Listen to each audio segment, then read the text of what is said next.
The year is approximately 1000 BCE. King David is moving the Ark of the Covenant to Jerusalem. It's placed on a new cart, driven by two men, Uzzah and Ahio. The procession is celebratory. Music. Dancing. The presence of God is returning to Israel's capital. Then the oxen stumble. Uzzah reaches out instinctively. His hand touches the ark to steady it. He's dead. Instantly. Struck down beside the very object he tried to protect. The Lord's anger burned against Uzzah, and he died there beside the Ark of God. Tonight, we investigate the mystery. What was the Ark of the Covenant? Why was it deadly? And where is it now? The instructions are remarkably precise. Exodus chapter 25, verses 10 through 22. God speaks to Moses on Mount Sinai, and the commands are specific down to the cubit. Make an ark of acacia wood, 2.5 cubits long, 1.5 cubits wide, and 1.5 cubits high. Let's convert that. A cubit is roughly 18 inches. That makes the ark approximately 3.75 feet long, 2.25 feet wide, and 2.25 feet high. Not massive, but substantial. But here's where it gets interesting. The materials are layered. Overlay it with pure gold, both inside and out. Acacia wood at the core. Gold plating inside. Gold plating outside. A conductor-insulator-conductor sandwich. And the construction continues. For gold rings cast for the corners. Poles of acacia wood overlaid with gold, inserted through the rings. The poles were never to be removed. Why? Numbers 4:15 gives the warning, they must not touch the holy things or they will die. Only the Levites, the priestly tribe, could carry the Arkansas. And they carried it with poles, never with their hands. Then, the lid. Called the mercy seat. Made of pure gold, matching the ark's dimensions. 2 cherubim, angelic figures, hammered from a single piece of gold, wings spread upward, facing each other. God tells Moses, there, above the cover between the 2 cherubim, I will meet with you. The ark wasn't just a box. It was a meeting place. A communication point between heaven and earth. The biblical record attributes extraordinary power to the ark. At Jericho, the priests carry it around the city walls for 7 days. On the 7th day, the walls collapse. When the Philistines capture the ark, their god Dagon, a stone idol, falls on its face before it. Twice. The second time, the statue's head and hands break off. The Philistine cities are struck with tumors and plague. After 7 months, they send it back to Israel with guilt offerings made of gold, terrified of its power. But the warnings are consistent throughout Scripture. No one touches the ark directly. The poles exist for a reason. When the Kohathites, the clan designated to transport it, prepare to move it, they're warned explicitly in Numbers 4:15, touch the holy things and die. Uzzah's death wasn't random. It was the consequence of a double violation. First, King David transported the ark on a cart, a method used by the Philistines, not the prescribed Levite shoulder carry. Second, Uzzah touched it directly. Was this divine judgment for irreverence? Or was there something about the ark's physical construction that made it dangerous? Because here's the question that haunts this mystery. What if those construction details weren't just symbolic? What if they were instructions for something we've lost the knowledge to understand? We'll return to that. But first, we need to follow the ark through history. Because understanding what it was requires understanding where it went, and where it vanished. After Moses receives the instructions on Mount Sinai, a craftsman named Bezalel builds the ark according to the specifications. It becomes the centerpiece of the tabernacle, the portable temple Israel carries through 40 years of wilderness wandering. The ark is placed in the innermost chamber, the Holy of Holies. A thick veil separates it from the rest of the tabernacle. Only the high priest enters, once a year on the Day of Atonement, after elaborate purification rituals. When Israel crosses the Jordan River into Canaan, the ark goes first. The priests step into the water carrying it, and according to Joshua 3, the river stops flowing until everyone crosses. After the conquest, the ark resides at Shiloh for over 300 years. Then disaster. Around 1050 BCE, Israel fights the Philistines at Aphek. They lose. Worse, the Philistines capture the ark. Israel's elders bring the ark to the battlefield, hoping its presence will guarantee victory. It doesn't. The ark is taken to the Philistine city of Ashdod as a war trophy. But as we mentioned, the Philistines' triumph turns into a nightmare. Their god Dagon is humiliated. Their cities are struck with tumors, possibly bubonic plague, given the biblical mention of rats. 1 Samuel 5 verse 11 records their conclusion, "Send the ark of the God of Israel away, let it go back to its own place, or it will kill us and our people." They put it on a new cart, attach it to 2 cows that have never been yoked, and let them go without a driver. If the cows head toward Israelite territory, the Philistines will know the plagues were God's doing. If not, coincidence. The cows walk straight to Beth Shemesh, an Israelite town. The ark has returned. King David wanted to build a permanent temple for the ark, and God told him no, that honor would go to his son. So Solomon constructs the first temple in Jerusalem around 960 BCE. 1 Kings chapter 8 describes the moment. The priests carry the ark into the inner sanctuary, placing it beneath the wings of 2 massive cherubim carved from olive wood and overlaid with gold. These temple cherubim are 15 feet tall, their wings spanning wall to wall. The text specifies what's inside the ark: the 2 stone tablets Moses placed there, the 10 Commandments. Nothing else. For nearly 400 years, the ark resides in Solomon's temple. It's the physical center of Israelite worship, the place where heaven and earth meet. The last time the Bible mentions the ark explicitly is during King Josiah's reign, around 622 BCE. He tells the Levites to return the sacred ark to the temple, implying it had been removed at some point, possibly for safekeeping during earlier threats. After this, silence. Because in 587 BCE, Babylon invades. King Nebuchadnezzar's army destroys Jerusalem and the temple. And when the Babylonians catalog the treasures they plunder, gold vessels, bronze pillars, sacred furnishings, the ark is conspicuously absent. It simply vanishes from history. No record of its capture. No account of its destruction. Just absence. Which brings us to the mystery that's captivated historians, archaeologists, and treasure hunters for 2,600 years. Where did it go? By 587 BCE, the kingdom of Judah is in its final days. Babylon, under King Nebuchadnezzar II, has been the dominant power in the region for decades. Jerusalem has already rebelled once. Nebuchadnezzar responded by installing a puppet king, Zedekiah. But Zedekiah rebels again. This time, Nebuchadnezzar shows no mercy. The siege lasts 30 months. Starvation. Disease. Finally, the walls are breached. The Babylonians torch the temple. 2 Kings chapter 25 catalogs what they take: bronze pillars, massive bronze basin, gold and silver vessels, incense altars, lampstands. But the ark? Not mentioned. This is significant. The Babylonians were meticulous record keepers. They list items far less valuable than a gold-covered chest. Yet the single most sacred object in the temple, the ark, is nowhere in their inventory. The first major theory: the ark was hidden before Babylon arrived. Remember, King Josiah, the last king to explicitly mention the ark, reigned 35 years before the destruction. 2 Chronicles 35 verse 3 records him commanding the Levites to return the ark to the temple. Why would it have been removed? Threat? Jerusalem faced invasions before Babylon. The Assyrians nearly destroyed it in 701 BCE. Egypt invaded multiple times. The ark may have been moved for safekeeping during these earlier crises. By Josiah's time, hiding the ark during threats might have been standard protocol. A text called 2 Maccabees, not in the Protestant Bible but included in Catholic and Orthodox canons, describes the prophet Jeremiah hiding the ark in a cave on Mount Nebo just before the Babylonian conquest. According to the account, Jeremiah sealed the cave and declared it would remain hidden until God gathers his people together again. Mount Nebo is in modern-day Jordan, overlooking the Dead Sea. It's the mountain where Moses viewed the Promised Land before his death. Symbolically fitting. But no archaeological evidence supports the claim. Another version of the hiding theory suggests the ark was placed in a secret chamber beneath the temple itself. Rabbinic tradition speaks of tunnels and hidden rooms constructed specifically for this purpose. But if it's there, it's inaccessible.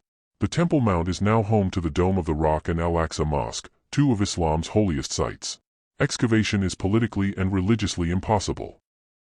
The second theory is grimmer. The ark was destroyed. Perhaps the Babylonians did capture it but didn't record it separately because they melted it down for the gold. The acacia wood core would have been burned. The gold plating, both inner and outer, would have been valuable as raw material, not as a religious artifact. This was common practice. Conquering empires destroyed or desecrated the gods of defeated peoples as a demonstration of power. Babylon's own god Marduk was supreme, the god of Judah was just another defeated deity. In this view, the Ark's absence from the records is precisely because it was destroyed, reduced to raw materials and absorbed into Babylon's treasury. Ironically, the prophet Jeremiah himself prophesied a time when the Ark would not be remembered or missed. If the Ark was destroyed during Babylon's conquest, this prophecy was fulfilled in the most literal way imaginable. 70 years after Jerusalem's destruction, the Persian Empire defeats Babylon. The Persian king Cyrus permits the Jewish exiles to return and rebuild the temple. The second temple is completed around 516 BCE. But something is missing. The Holy of Holies is empty. The Talmud, Jewish rabbinic writings, confirms this. Where the Ark once sat, there is now only a stone platform called the foundation stone. The high priest still enters once a year on Yom Kippur. But there's no mercy seat, no cherubim, no Arkansas. He sprinkles the sacrificial blood on empty space. In 63 BCE, the Roman general Pompey conquers Jerusalem. Ignoring Jewish law, he enters the Holy of Holies, expecting to find treasure or perhaps a physical idol. He finds nothing, just an empty room. Historian Josephus records Pompey's astonishment. The Jews were guarding an empty chamber with the same reverence as if God himself still dwelt there. So the Ark was gone. Hidden, destroyed, or lost, we don't know. But absence isn't the end of the mystery. Because even without the Ark, questions remained. What was it? Why was it dangerous? And what if the biblical descriptions weren't purely theological? What if they were technical? Let's revisit the construction. Gold on the outside. Acacia wood in the middle. Gold on the inside. In electrical engineering, this is the structure of a capacitor, a device that stores electrical charge. Two conductive plates separated by an insulating material. Gold is an excellent conductor. Acacia wood, especially when dry, is a good insulator, what engineers call a dielectric. If the Ark's design was intentional, it could have functioned as a massive Leyden jar, accumulating electrical charge over time. The cherubim on top, two gold figures with wings spread upward, could have served as discharge points or antenna elements. The space between them, where God's presence was said to dwell, might have been where electrical phenomena occurred. When voltage builds between two conductors, the air between them can ionize, creating a visible glow called corona discharge. In dim light, this would appear as a luminous presence, exactly how the biblical text describes the Shekinah glory. And Uzzah? If the Ark was charged, touching it would complete a circuit. A high-voltage discharge could kill instantly. The warnings about not touching it weren't theological, they were safety instructions. Proponents of this theory point to other controversial archaeological claims. The Baghdad battery, clay jars that might have been primitive voltaic cells. The dendra light bulbs, Egyptian carvings that some interpret as ancient electrical lighting. Could ancient cultures have understood electrical principles we assume were only discovered in the 18th century? Mainstream science is skeptical. Let's examine why. First, charge generation. A capacitor doesn't generate electricity, it stores it. Something would need to charge the Arkansas static electricity from desert conditions? Friction from the linen veil? These might produce small amounts of charge, but not enough for a lethal discharge. Second, lethal voltage. To kill a human with a single touch, you need thousands of volts and sufficient current. A wooden core capacitor of the Ark's dimensions, even with gold plating, wouldn't store enough energy for a fatal shock, especially not repeatedly. Third, discharge rate. In the Middle Eastern climate, humidity would prevent charge accumulation. Any static buildup would dissipate quickly through the air. The Ark wouldn't maintain a dangerous charge for long, certainly not for centuries. Fourth, the poles. If the Ark was an electrical device, the gold-plated carrying poles would act as grounding conductors, constantly draining any charge. The very design meant to keep people safe from the Ark would also prevent it from holding a charge. Electrical engineers and biblical archaeologists largely dismiss the capacitor hypothesis. The physics don't support it. The environmental conditions don't support it. And there's no historical or archaeological evidence that ancient Israelites possessed electrical knowledge. A related theory suggests the Ark wasn't a capacitor but a communication device, technology for contacting an intelligence beyond Earth. This is where the hypothesis enters ancient astronaut territory. In this view, the God who gave Moses the specifications on Mount Sinai was an extraterrestrial being or an advanced ancient civilization. The Ark was a radio, a transmitter, or a device using principles we don't yet understand. The cherubim were antenna arrays. The voice of God, speaking from between them, was literal, transmitted audio. The text does describe the ark as a communication point. God tells Moses, there, above the cover between the two cherubim, I will meet with you and give you all my commands for the Israelites. If you remove theological assumptions, this sounds like a two-way communication device. Supporters speculate about materials we don't recognize. Acacia wood might have unique resonant properties. Gold's conductivity could facilitate frequencies beyond our current radio spectrum. The construction's precision suggests knowledge of harmonics, wavelengths, or dimensional ratios. But again, there's no evidence. No ancient texts describe technological construction knowledge. No archaeological finds support advanced pre-classical technology. And the explanations require assumptions far beyond what the evidence permits. The communication device theory is speculative fiction dressed as hypothesis. So if the technological theories don't hold up scientifically, does that mean the ark was purely symbolic? Or is there another explanation, one that doesn't require choosing between ancient technology and religious artifact? Before we explore that, we need to address the other enduring question: if the ark still exists, where is it? The most famous modern claim comes from Ethiopia. The Ethiopian Orthodox Church declares, with absolute certainty, that they possess the Ark of the Covenant. It's kept in the chapel of the tablet in the city of Aksum. The chapel is small, unassuming, and heavily guarded. Only one person is allowed inside, the guardian of the Ark, a monk chosen for life. Once he accepts the role, he never leaves the chapel grounds. When he dies, a new guardian is appointed. No one else may see the Arkansas. Not scholars. Not church leaders. Not even the Ethiopian patriarch. Ethiopian tradition explains how the Ark came to Africa. The Kabra Nagast, Ethiopia's national epic, tells the story. The Queen of Sheba visits King Solomon in Jerusalem around 950 BCE. They have a son, Menelik I. When Menelik grows up, he travels to Jerusalem to meet his father. Solomon offers him a place in the royal court. But Menelik chooses to return to Ethiopia. And according to the legend, he takes the ark with him either with Solomon's blessing or by secretly switching it with a replica. The ark has supposedly been in Ethiopia ever since, over 2,900 years. The Ethiopian church treats this as historical fact, not legend. But here's the problem: there's no verification. Scholars and archaeologists have repeatedly asked for testing, carbon dating the wood, analyzing the gold, even just photographing it. The Ethiopian church refuses. The guardian says he has seen it and that's sufficient. Faith doesn't require proof. And there's a historical problem. If Menelik took the ark to Ethiopia around 950 BCE, why do biblical texts mention it in Jerusalem for another 350 years? King Josiah references it in 622 BCE. The Babylonians fail to find it in 587 BCE because it wasn't there, but that implies it was expected to be there. Unless the priests replaced it with a replica and never told anyone, the timeline doesn't work. The second major theory: the ark is still in Jerusalem, hidden beneath the Temple Mount. This is the location that makes the most sense historically. If the ark was hidden before the Babylonian invasion, the priests would have concealed it close to the temple, likely in underground chambers designed for exactly this purpose. Archaeologists have discovered extensive tunnel networks beneath the Temple Mount. Some date to the First Temple period. But full excavation is impossible. The Temple Mount is sacred to Judaism, Christianity, and Islam. Any digging risks international incident. Archaeologist Leon Rittmeyer spent decades studying Temple Mount architecture. He identified cut marks on the foundation stone that match the dimensions of the Arkansas. This suggests the stone platform was specifically shaped to hold the ark. But whether it's still there, in a sealed chamber nearby, remains speculation. Then there are the fringe theories. The ark is in a cave near Qumran, where the Dead Sea Scrolls were hidden. It's in Ireland, brought by the prophet Jeremiah. It's in Zimbabwe.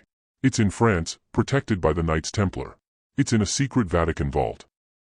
Adventurer Ron Wyatt claimed in the 1980s that he found the ark in a cave directly beneath the site where Jesus was crucified.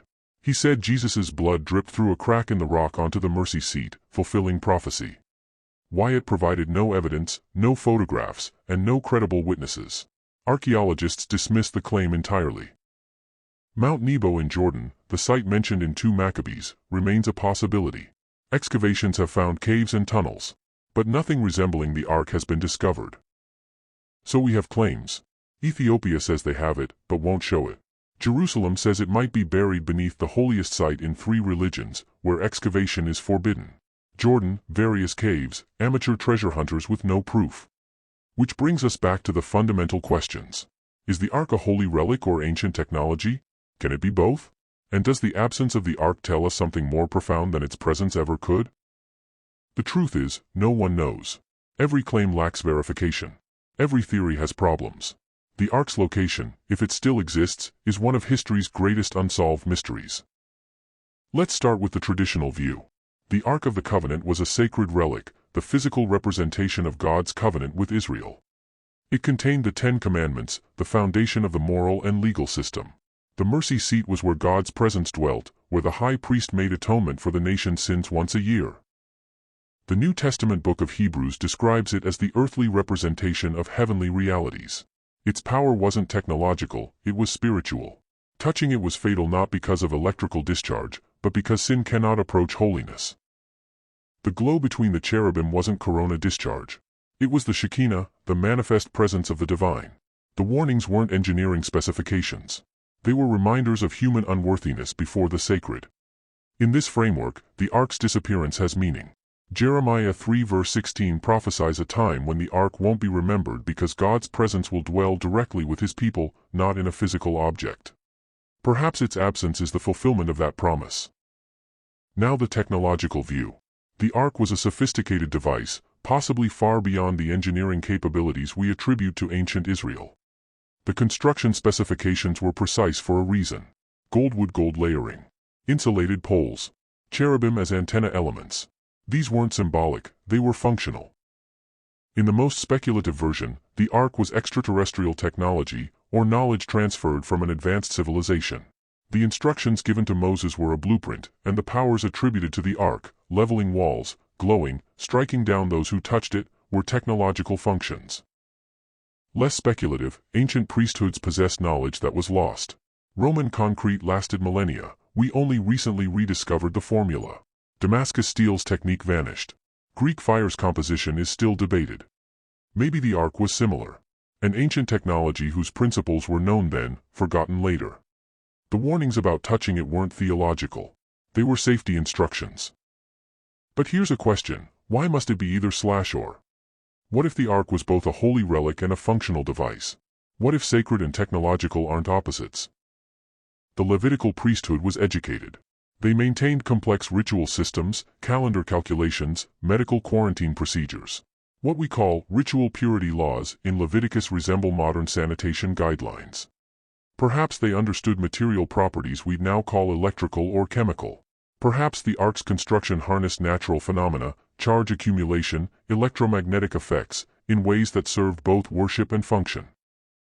Sacred spaces today use sophisticated engineering. Cathedral acoustics are precisely designed. Lighting creates specific moods. Architecture directs attention and induces reverence.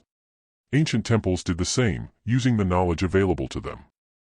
Maybe the Ark was where divine instruction met material reality. God gave specifications that worked, both theologically and physically. The ancients didn't distinguish between religious and scientific the way we do. All knowledge was sacred. All creation revealed the Creator. In this view, investigating the Ark's physical properties isn't reductionist. It's recognizing that holiness can dwell in matter, that the sacred and the engineered aren't incompatible. We know the Ark existed.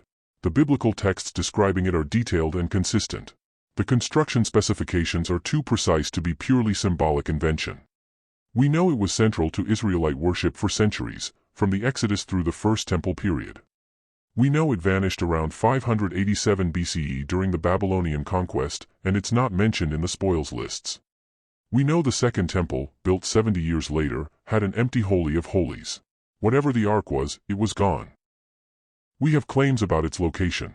Ethiopia says they have it but won't prove it. Jerusalem says it might be buried where excavation is forbidden. Fringe theorists point to caves, tunnels, and treasure maps. None are verifiable. We have theories about its nature. Mainstream scholars see it as a religious artifact. Alternative researchers propose electrical capacitor, communication device, advanced technology. Academic consensus rejects these as pseudoscience. The evidence doesn't definitively resolve either question, location, or nature. But maybe the mystery itself is the point. The Ark's absence has haunted us for 2,600 years precisely because it represents something beyond physical recovery. It's a symbol of lost holiness, lost knowledge, or both. We're drawn to it. Indiana Jones, treasure hunters, documentaries, fringe theories.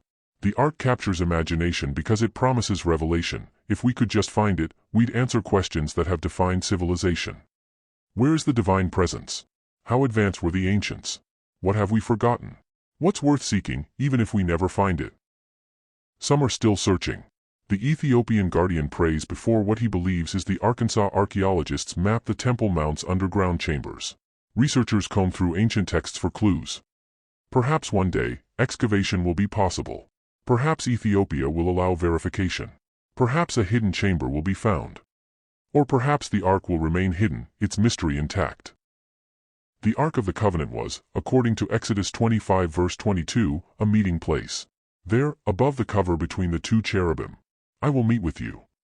Whether it was a holy relic, a piece of ancient technology, or something that defies our categories, it served that function. It was the place where heaven and earth intersected, where the infinite met the finite. Its absence might be as powerful as its presence ever was. Because in seeking it, we're asking what connects us to something greater than ourselves. Whether we call that God, knowledge, or mystery doesn't change the yearning. The Ark of the Covenant, ancient technology or holy relic? Maybe the better question is, would finding it answer what we're really asking? I'm your host. This is Underlight Histories. And some mysteries illuminate more by remaining hidden than by being found.